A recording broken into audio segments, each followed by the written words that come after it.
queridos estudiantes, en esta sesión quiero en la primera parte, espero, ¿sí?, terminar con la teoría de Kant, ¿sí?, y luego de eso empezar un nuevo tema.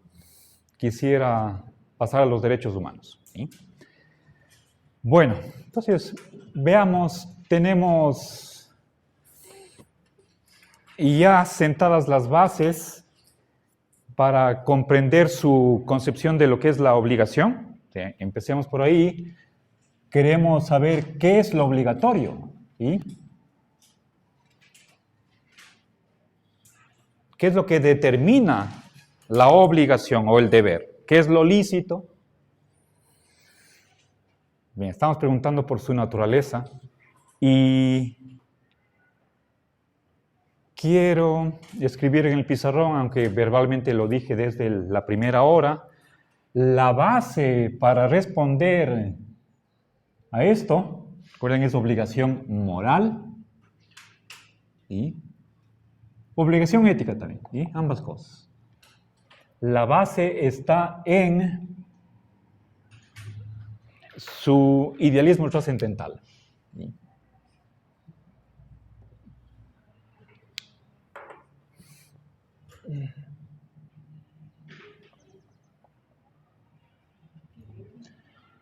Idealismo trascendental. A ver, expliqué esto muy brevísimamente y ahora van a ver el por qué, ¿sí? A ver, recordemos, verán, esta corriente pertenece a la teoría del conocimiento, ¿sí? Por lo tanto, empecemos por ahí. ¿Cómo es posible el conocimiento en general? Entonces, suponemos que para explicar el conocimiento necesitamos un objeto, un sujeto, y el conocimiento utiliza dos capacidades que son la sensibilidad y los conceptos de la razón. Ahora, el objeto es la cosa en sí. El sujeto es, recuerden, en el sentido etimológico, como si fuera el sustrato. Sujeto es, hablando de conocimiento, es el que conoce, quien tiene el conocimiento, y quien tiene estas facultades de percibir, de razonar. Ese es el yo, ¿sí? Bien. Ahora, Kant cree que no podemos conocer ni la cosa en sí, ni tampoco el sujeto, ¿sí? Entonces, esto es, digamos, incognoscible. Kant, si no estoy mal, creo en la introducción a la crítica de la razón pura, dice que esta cosa en sí es un no sé qué, un gran signo de interrogación, es una incógnita para nosotros. Por lo tanto, nos está vedado llegar allá. Este es el objeto trascendental, que está más allá del conocimiento. Pero nosotros podemos pensar, ¿sí?, que existe ese objeto. Lo llama númeno. A ver, no sé exactamente cómo es la ortografía de esta palabra castellanizada. Recordemos la etimología de esta palabra en griego. Esto significa lo pensado, noumenon. Tiene que ver con noé o noein, ¿sí?, lo pensado, ¿sí? sea, por favor, recuerden que empecé diciendo que si nosotros quisiéramos responder a la pregunta, ¿cómo es posible el conocimiento? Postulamos un objeto y un sujeto. Esto es un postulado. Al igual que el sujeto. ¿Sí? Bien.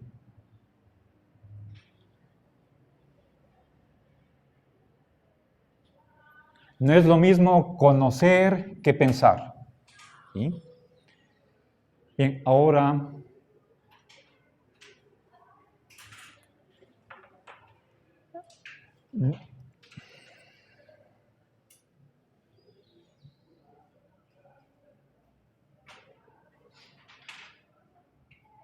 el sujeto también es el yo, la conciencia, es un númeno. ¿Sí? Ahora, nosotros vamos a ver que este sujeto es el que es libre, el que tiene voluntad, y esto no podemos conocer. ¿Sí? Este es también un númeno.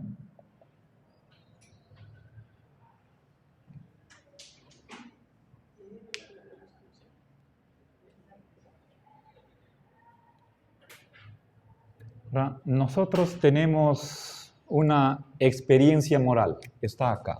¿Sí?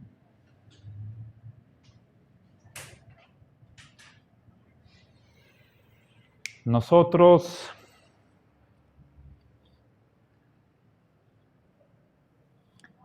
tenemos un sentimiento del deber,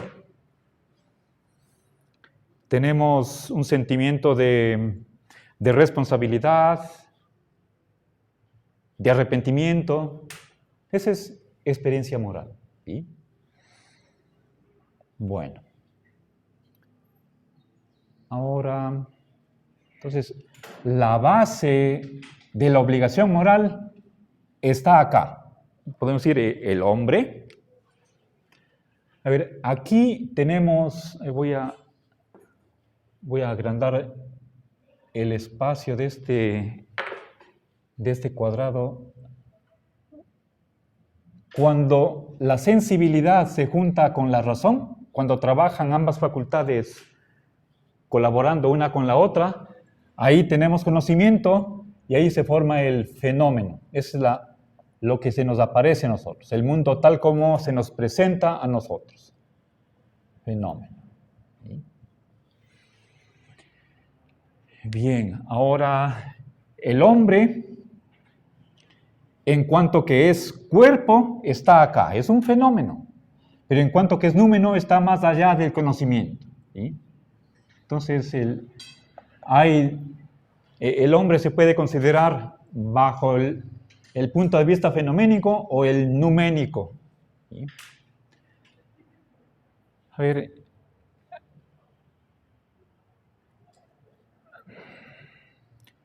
Kant al final nos dice que si yo quisiera explicar la experiencia moral, no puedo. La explicación nos da conocimiento, en cambio esto es incognoscible, tanto el objeto como el sujeto trascendental. Están más allá de nuestro conocimiento. Nosotros no tenemos acceso empírico, sensible, a la libertad, a la voluntad, al propio yo, que está debajo de estas capacidades,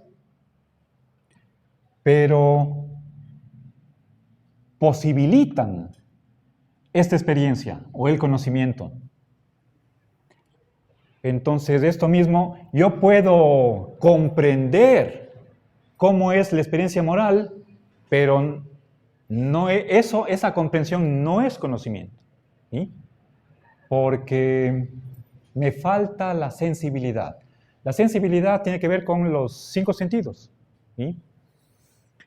Vista, olfato, tacto, audición, gusto. esos 5 sentidos no me sirven para acceder al yo, a la libertad, a la voluntad. Estos son postulados. ¿Sí? Bien. Entonces, todo esto es el idealismo trascendental. Aquí está la base para esta reflexión moral, esta teoría que Kant nos ofrece. Ok, ahora recuerden el fin de su esfuerzo, de su empresa, es el de probar la objetividad de la moral. ¿Sí?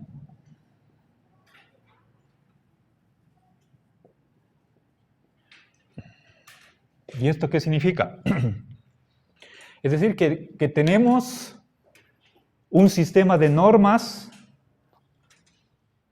que no dependen de la persona. ¿Sí?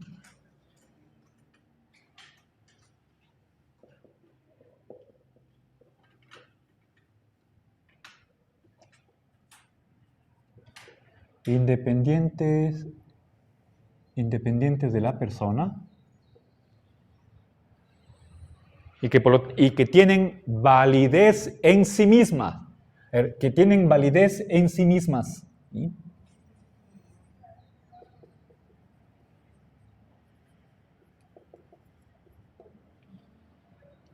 Recuerden, lo categórico significa incondicional. ¿Sí?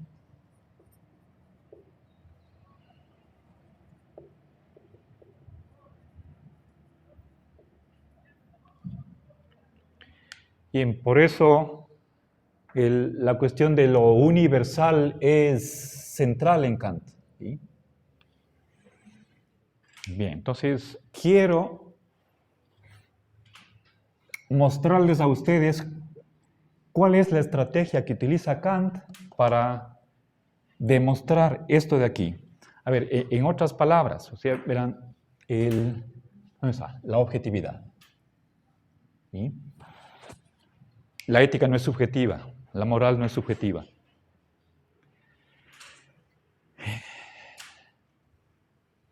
No depende de nada, por favor. No depende de los deseos, no depende de la naturaleza del ser humano. Recuerden, a ver, volvamos acá. A ver.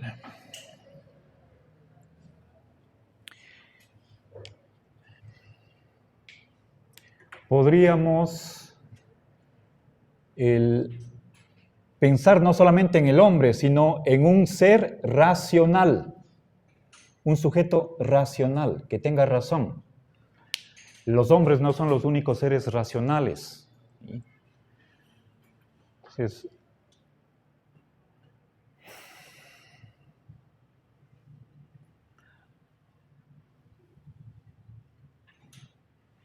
bien, entonces, esta ética o moral va más allá de los límites humanos y se ubica en este plano universal. ¿Ya? Está queriendo determinar normas para cualquier ser racional. ¿Sí? Y hay que mostrar que todo ser racional tiene una voluntad también racional. ¿Sí? Bien. Okay. Ahora, este objetivo de dar esta demostración, expresado en otras palabras, es el siguiente. ¿Sí?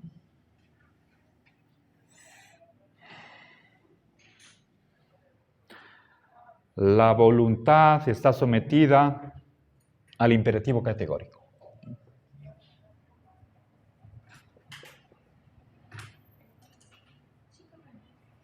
¿Ya? Ok. Bien, entonces,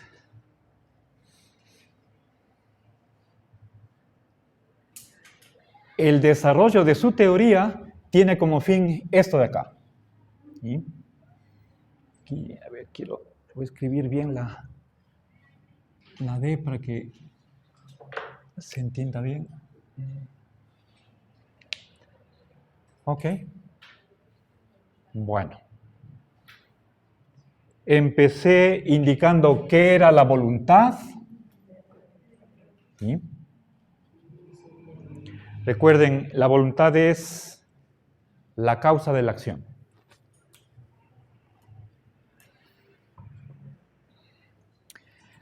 La voluntad es un instrumento que tiene el sujeto para actuar, ¿sí? Para tomar decisiones, para hacer elecciones y actuar.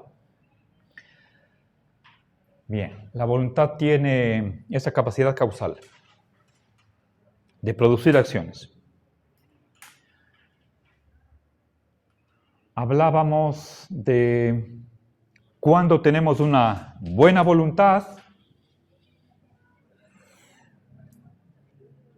y a partir de ahí llegábamos a la primera formulación del imperativo categórico.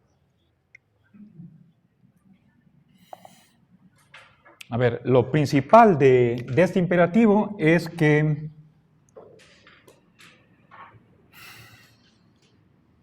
la máxima con la que uno actúa se convierte en una ley universal. Ahora,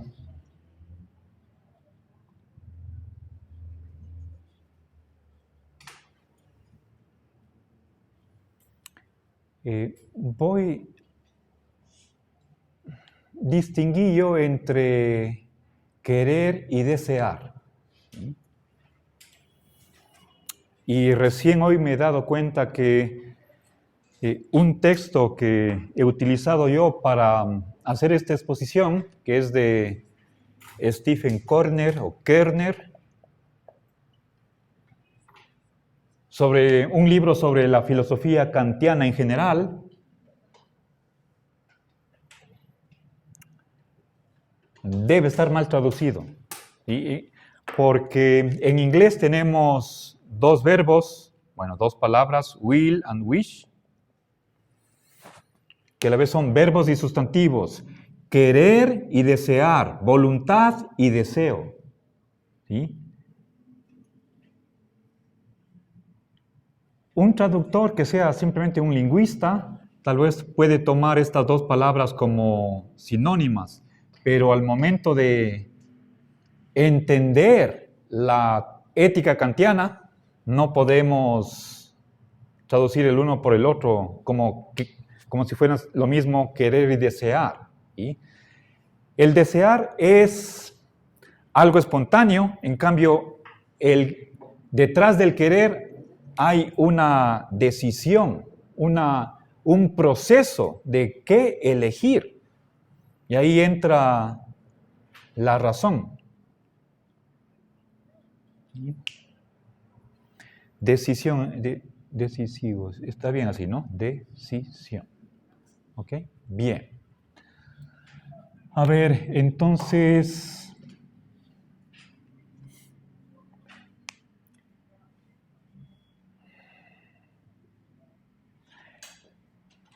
Esta flechita está diciendo que la máxima, es decir, la norma que el sujeto sigue, se convierta en una ley válida para todos, no solo para el agente. Ahora, esto es lo que determina la moralidad, según Kant. Ahora, ¿cómo podemos nosotros saber, ¿sí?, que nuestra acción es moral? ¿Sí?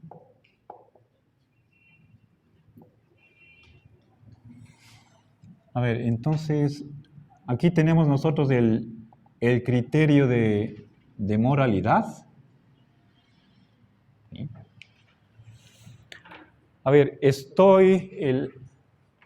al momento de expresar en estos términos lo que es el imperativo categórico, estoy introduciendo una pequeña diferencia con respecto a la primera exposición que hice. ¿Sí? Verán, esto es lo que determina, o este es el determinante de la moralidad. En cambio, cuando me pregunto, bueno, ¿cómo sé yo si es que mi máxima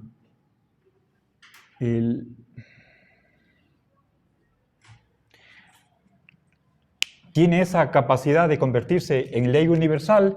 Esto es cuestión epistemológica, ¿sí? O cognoscitiva, digamos.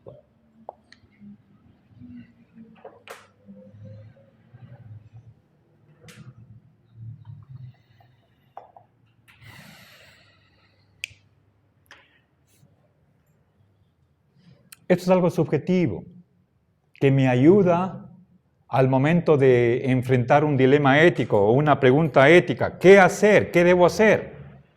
¿Sí? Eso es algo que se plantea el sujeto. En cambio, lo de acá es simplemente el factor que hace que una acción sea moral. A ver, entonces, aquí viene la cuestión de la universalización. ¿Sí? ¿Qué pasaría si todo el mundo hiciera lo mismo? ¿Sí?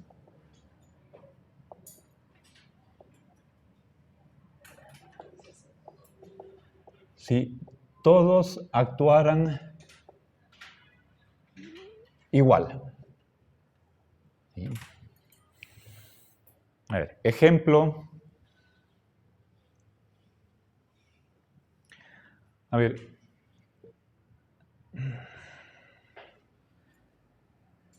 No sé si posiblemente la mayoría de ustedes conocen la fábula, una de las fábulas de Esopo, de el saltamontes y la hormiga.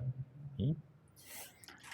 La hormiga pasó trabajando todo el verano recogiendo provisiones para el invierno, mientras que el saltamontes, tomando sol, acostado, feliz de la vida.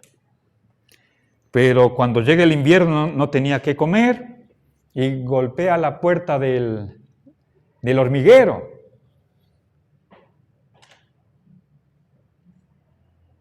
Y la hormiga le dice, a ver, o sea, el saltamontes dice, permíteme entrar, necesito un hogar, me estoy muriendo de frío, necesito comida.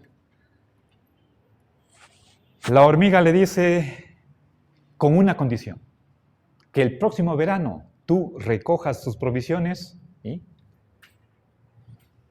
¿Y qué dice el saltamontes? Prometo, lo haré. Ahora, pensemos, ¿cuál es la máxima que está utilizando el saltamontes?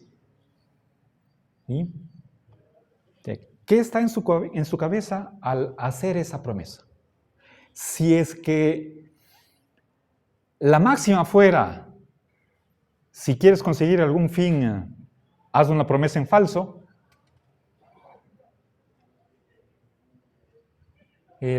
apliquemos a esa máxima, si quieres conseguir algo, por ejemplo, si quieres tener comida, promete en falso.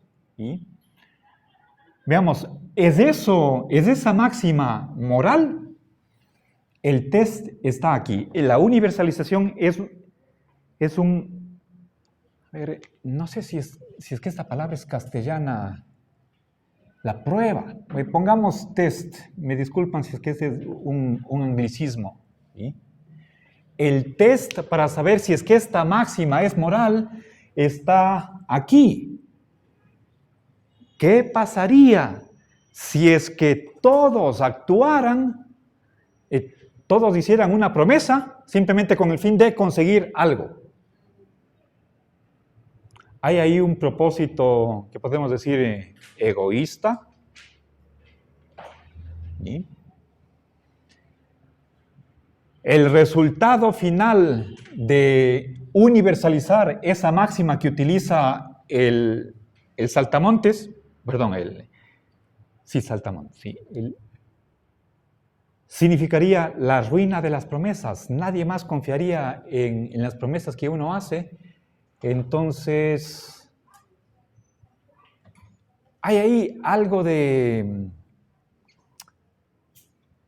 ilógico. Uno quiere que el otro actúe de determinada manera confiando en nuestra palabra. Pero si es que todos hicieran esa promesa engañosa, entonces perderíamos esa institución que es el de hacer promesas. Bien, si es que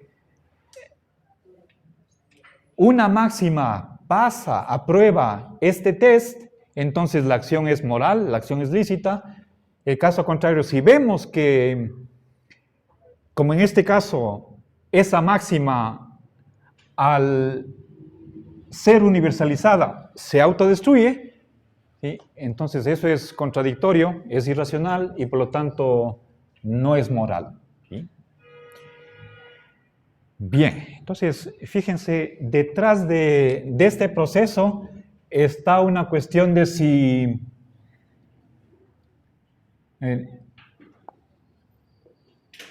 la máxima conduce a una contradicción,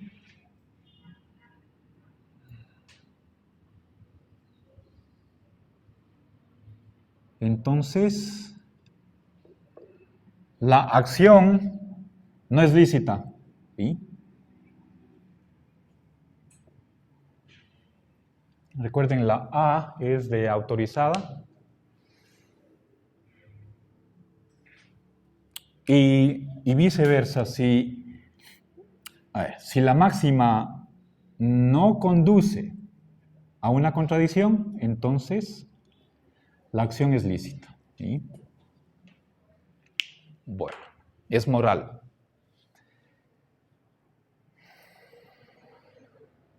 Entonces, este es un procedimiento, la universalización es un procedimiento, una estrategia que nosotros utilizamos para saber, para descubrir, para averiguar si esta máxima es moral o no. ¿Sí? Bien. Ahora, recuerden, estamos queriendo probar esto de acá. ¿Sí? ¿Alguna pregunta hasta aquí? ¿Ok? Bien, esta es la conclusión final a la que Kant quiere llegar y para eso elabora todo lo que está por venir. Bien, esta es la primera formulación del imperativo categórico. Actúa de tal manera que la máxima de tu acción quieras tú que se convierta en ley universal. ¿Sí? Verán, acá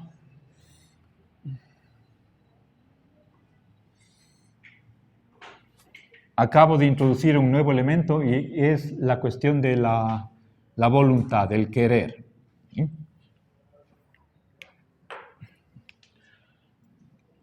Si uno quisiera que la máxima se convierta en ley universal, entonces tenemos ahí la respuesta a si la máxima es moral o no, y por lo tanto también la acción. Ahora, añadamos nuevos elementos.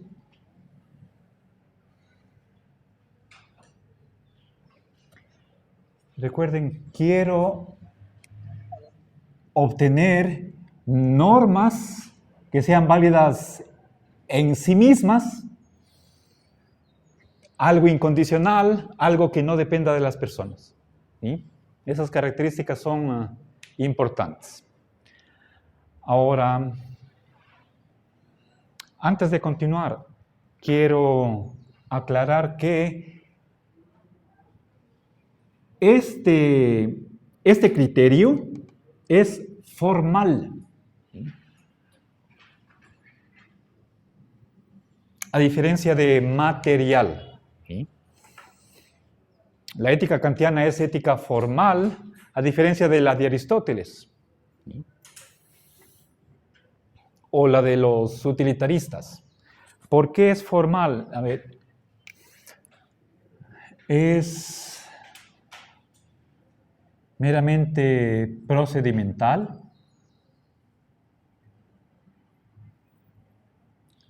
Si recuerden, antes les hablé del cómo en vez del qué. ¿Sí? Esta máxima, en el ejemplo que les puse, está hablando de promesas. ¿Sí? Aquí está el contenido, pero el criterio mismo se está refiriendo a cualquier tipo de máxima, independientemente de sobre qué sea esa máxima. Lo que tenemos que tomar en cuenta para decidirnos es este procedimiento de aquí. Esto es formal. ¿Sí? El momento de aplicar a una u otra acción, ahí descendemos a contenidos, pero esto es sumamente general. ¿Sí? ¿Ok? Entonces, se aplica a cualquier dilema ético independientemente de su contenido. ¿Sí? Ok. Bueno. Ahora, avancemos hacia la siguiente formulación. Aquí tengo una. Vamos a incorporar un segundo elemento de la moralidad y es el siguiente.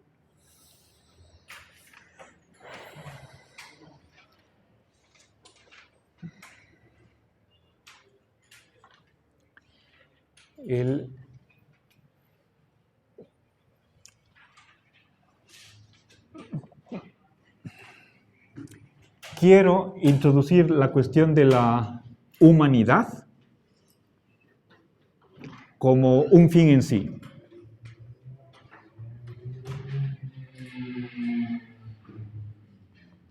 O el hombre como un fin en sí.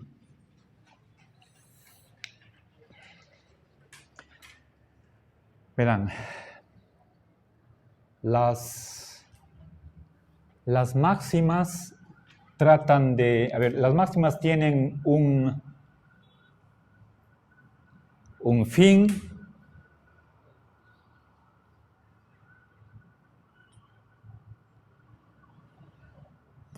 y deberíamos tratar de conseguir un fin que sea válido intrínsecamente, ¿sí?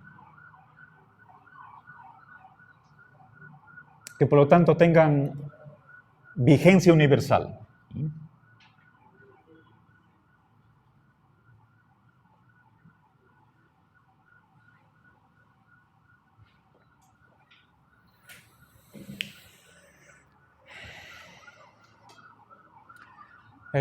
Pensemos en cualquier norma que rige nuestras relaciones interpersonales. Por ejemplo, el respeto.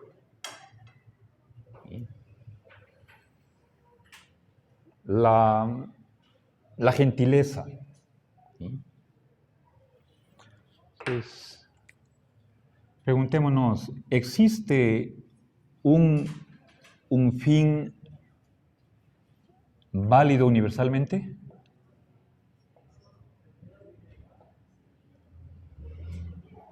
O sea, que no dependa de las personas, de las circunstancias.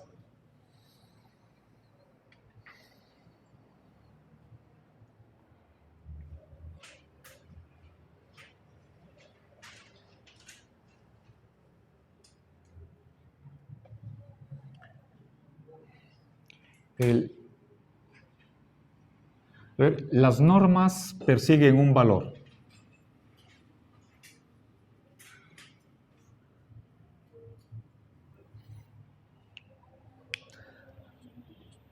A ver, para Kant, un valor siempre es instrumental. Lo valioso es instrumental para Kant. ¿Sí?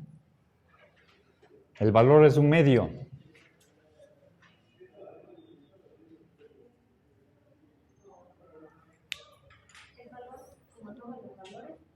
Todo valor. Hablando de valor ético, ¿sí? Todo valor es instrumental.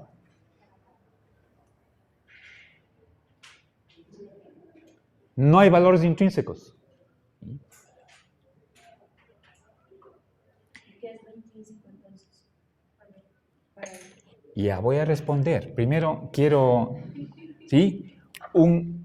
Persiguen un valor, es decir, algo útil para nosotros.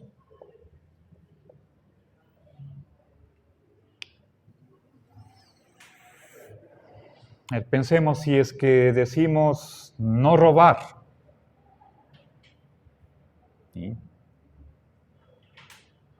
Detrás de esa norma está el respeto a un valor, que la propiedad. La propiedad nos sirve a nosotros. ¿Sí? Esa norma esa prohibición de no robar está protegiendo la propiedad. Y la propiedad sí nos beneficia. ¿Ya? Bueno, por lo menos en un sistema capitalista podríamos añadir. De propiedad privada. Ahora, lo que no es valioso, lo que, según otra terminología, sería un valor intrínseco, para Kant eso es la dignidad. ¿Sí? Ver.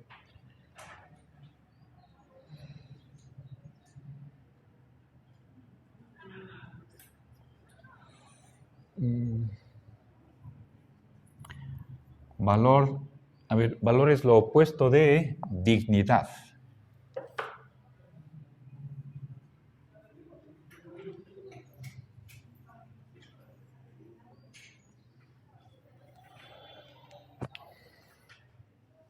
Lo que tiene dignidad no vale, sino que es digno. ¿Sí?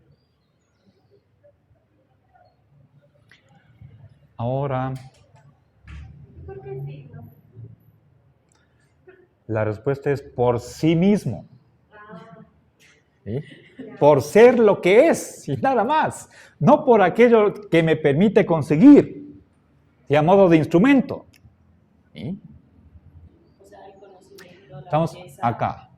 todo eso es instrumental. Todos sus valores son instrumentales. Sí. ¿Y la voluntad? ¿Eso con la voluntad? ¿O eso también es instrumental porque siempre la dignidad? La voluntad está al servicio de la razón. ¿Sí? La razón él cumple sus planes por medio de la voluntad. ¿Sí? Entonces, la voluntad está subordinada a la razón. ¿Sí? Ahora,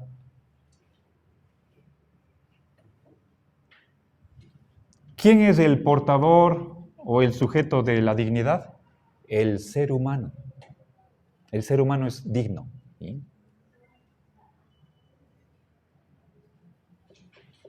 El hombre, como ser racional, es digno. ¿Sí? Por lo tanto, esta dignidad del ser humano está exigiendo ser tratado no solo como medio, sino como un fin en sí. ¿Okay? El hombre como ser racional es digno y exige ser tratado no solo como medio, sino como fin en sí.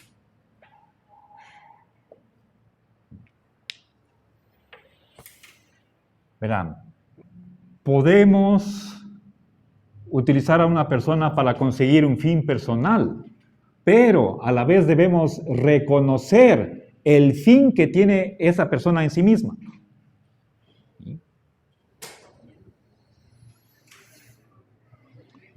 Regresemos a un tendero. Voy a comprar 1 litro de leche y pago el precio y recibo una funda de leche. Me estoy sirviendo del vendedor para beneficiarme, pero también estoy reconociendo que es un fin en sí mismo. Le estoy dando lo que es el precio de mercancía. ¿Ok? Bien, ahora, entonces, cuando introducimos este concepto de dignidad del ser humano, en base a que es un ser racional, estamos ante un elemento de lo que constituye la objetividad. ¿Sí? La dignidad no depende de nuestro reconocimiento o de quién sea la persona. ¿Sí? Todos somos dignos, ¿sí? No por lo que hacemos, ¿sí? Sino de manera incondicional. ¿Sí? Toda persona es digna. No unos sí, otros no. Todos. ¿Sí? Por lo tanto, esto es algo universal. Aquí, por lo tanto, viene la segunda formulación del imperativo categórico. Actúa de tal manera que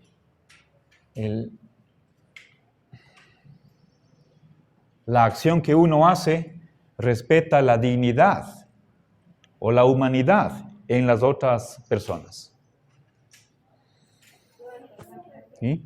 Actúa de tal manera que tu acción respete la dignidad o la humanidad en las otras personas. Bien. Avancemos un poco más. Voy a añadir un tercer elemento en esta prueba. Entonces, he introducido la noción de dignidad como opuesta a la de valor. ¿Sí?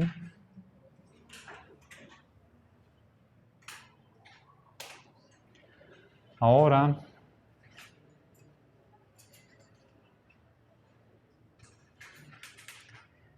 quiero acercarme cada vez más a esto de aquí, de que la voluntad está gobernada, está regida por el imperativo categórico.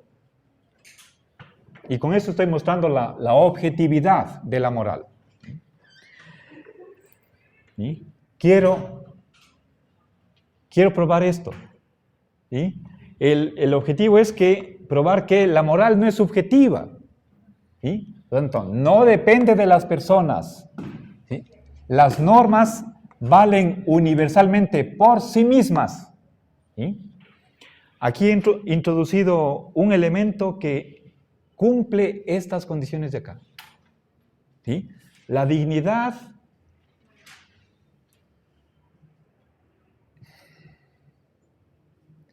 está requiriendo de nosotros un cierto trato por sí misma. Esta dignidad es la base de las acciones que vamos a tener con respecto a esa persona. ¿Sí? Independientemente de los resultados, de los deseos, de los propósitos que tengamos, esto hay que respetar. ¿Sí? No por el valor que tiene. ¿Sí? Dignidad entendida como un fin en sí mismo, ¿sí? Un fin intrínseco. ¿Okay? Ahora voy a añadir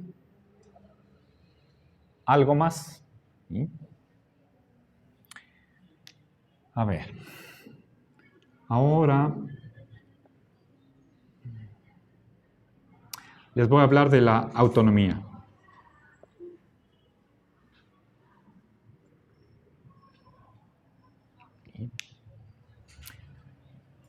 Recordemos la etimología de la palabra. ¿Sí? Autonomía significa ley por sí mismo. ¿Sí?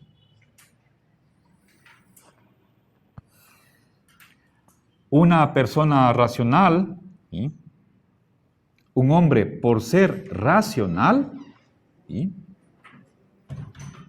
Se da a sí mismo su propia ley. Lo cual quiere decir que el hombre es el creador de las leyes, por lo tanto, un legislador.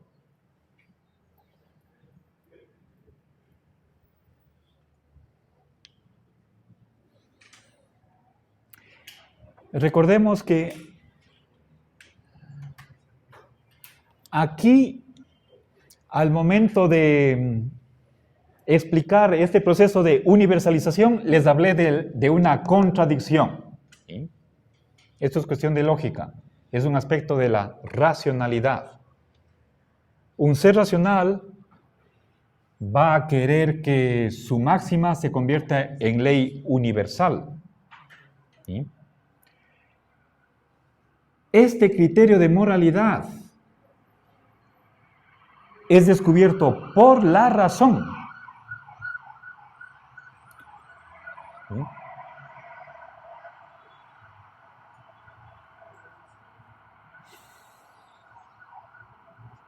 El imperativo categórico no resulta de la experiencia, no resulta del mundo, sino que es un producto de la razón. ¿Sí? Entonces, este ser racional, el hombre es una especie de ser racional, ¿sí? O si quieren ustedes, la racionalidad es el origen de la ley universal. ¿Sí? Entonces, la razón es la que constituye la base, el origen de la obligación.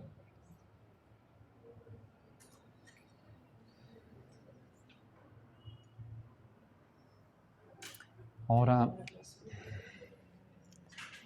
el hombre es creador de la ley. Sí, la autonomía es lo contrario de la heteronomía.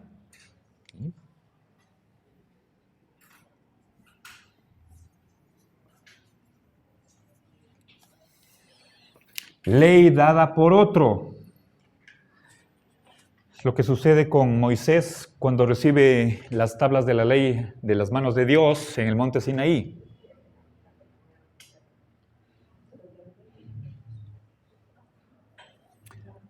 Ahora, si nosotros nos preguntamos, ¿por qué tengo que obedecer la ley?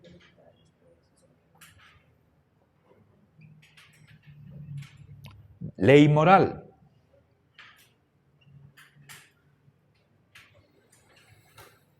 ¿Sí?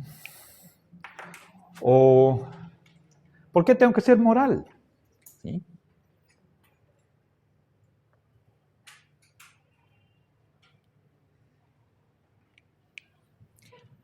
No estoy hablando de ley en sentido del derecho, ¿sí? Algo jurídico, sino de ley moral. ¿Cuál es la razón? Esto realmente nos remite acá.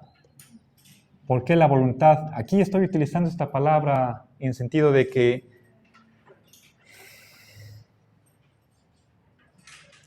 de alguna manera, en algún sentido, la voluntad no es libre, sino que tiene que hacer lo que dice el imperativo categórico.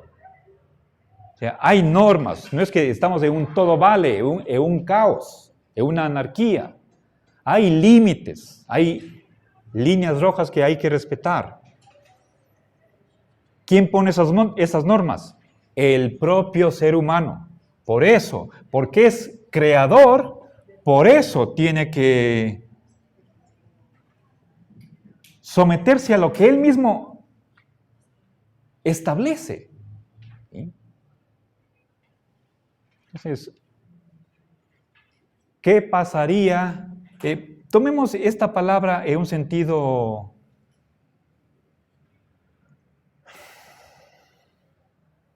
como sucede en la asamblea de un país. ¿Sí? Tenemos representantes que hacen las leyes. Supuestamente, si son verdaderos representantes, entonces son simplemente la expresión de la voluntad popular, son simplemente las vías para plasmar lo que la gente quiere. ¿Sí? Piensen, ¿qué sería de la vida si es que uno, cada quien, se compromete con algo y luego no lo cumple? Uno hace un compromiso y luego se echa para atrás. Entonces, ¿qué sentido tendría la vida si es que ni las normas que nosotros nos autoimponemos no son obedecidas? ¿Sí? Entonces, eso no puede suceder con un ser racional. Kant no está diciendo que somos perfectamente racionales. El mismo hecho de que somos solo hasta cierto punto racionales muestra la necesidad que necesitamos imperativos para que no haya ese desajuste entre razón y voluntad. ¿Sí? Bueno, entonces, si es que se cumple esta condición de que somos racionales, ¿sí?, hasta cierto punto, entonces nos convertimos no solamente en súbditos, sujetos a una ley, sino también nuestros propios creadores. ¿Sí? Acá. El hombre es creador de sus propias leyes. Bueno, me falta todavía un elemento más, pero voy a hacer un pequeño receso, ¿sí?, para descansar.